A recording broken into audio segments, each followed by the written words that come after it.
जय महाराष्ट्र. नमस्कार. मी राजेश कदम, शिवसेना उपजिल्हा प्रमुख डोंबिवली.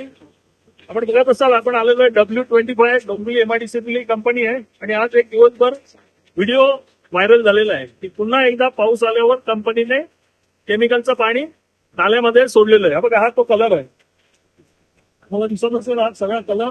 आणि ही ती कंपनी आहे. बाजूला एक नाला आहे, ते पाणी लागल्यामुळे हा संपूर्ण कलर हा पाण्यात मिक्स होऊन एक गुलाबी कलर झालेला आहे. बघा, हा दिसतोय,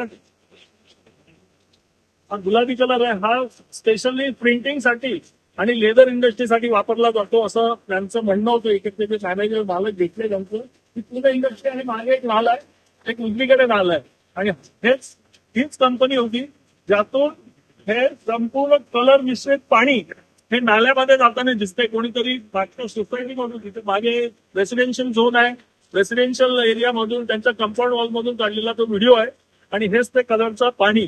मागे सुद्धा आम्ही एक कंपनी होती फूड कलर बनवणारी, W समथिंग काहीतरी MIDC मधली, पूर्ण शहरामध्ये हिरवा कलर पसरला होता. हिरव्या गोण्या घेऊन जाणारे ट्रक हे गेल्यानंतर पाऊस पडला आणि संपूर्ण डोंबिवली शहरामध्ये हिरवं वातावरण तयार झालं आणि हिरवा पाऊस पडला असं झालं होतं.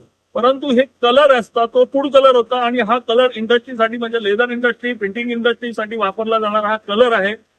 आणि हा कलर पाणी इथे भरल्यामुळे हा संपूर्ण या इंडस्ट्रीमध्ये असलेला कलर, या कंपनीमध्ये असलेला कलर, हे बघा, हे त्यांनी बंद केलं. आता त्यांच्या इथे CETP प्लांट आहे, तो CETP प्लांट पण आहे, तो संपूर्ण गुलाबी झालेला.